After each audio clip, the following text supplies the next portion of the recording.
At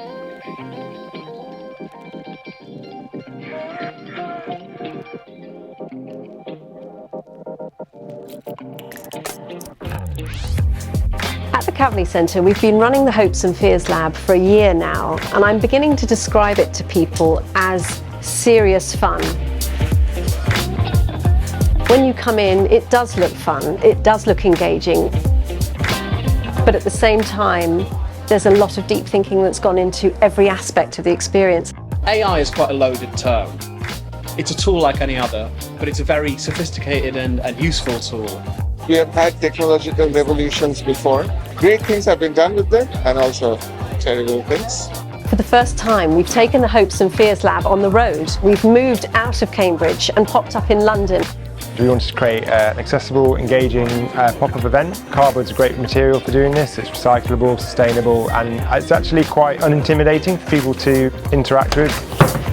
I think it makes it really accessible in thinking about concepts that might feel really inaccessible to a lot of us. How do we want you to engage with the questions?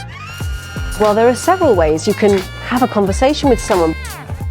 You can also draw it or paint it or describe it to someone on the street before you even get in.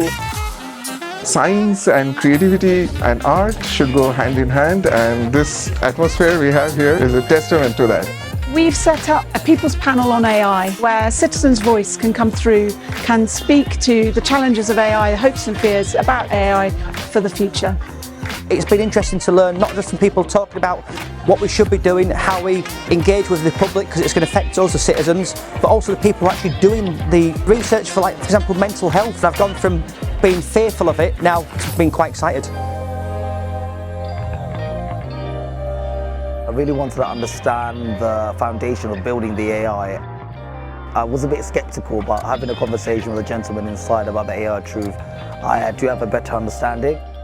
The timer went for 15 minutes over twice, so the conversation was just so in-depth.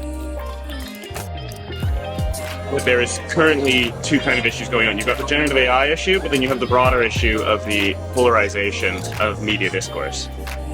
I feel like today's society is ever-changing, more than it ever has been before. What do you think about AI taking over your job? I see more darkness of brightness.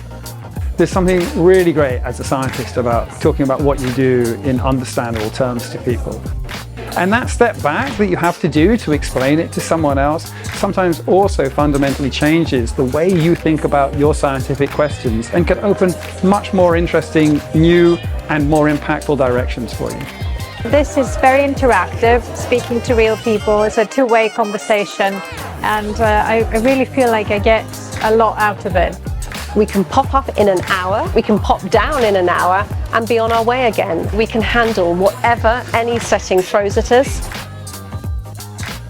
Those kinds of questions about science and values are the kinds of things that are absolutely core to our mission in the Kavli Centre, which is why we're running the Hopes and Fears, which is why we're partners on the People's Panel on AI, and why we're going to be doing lots more things like this over the next few years.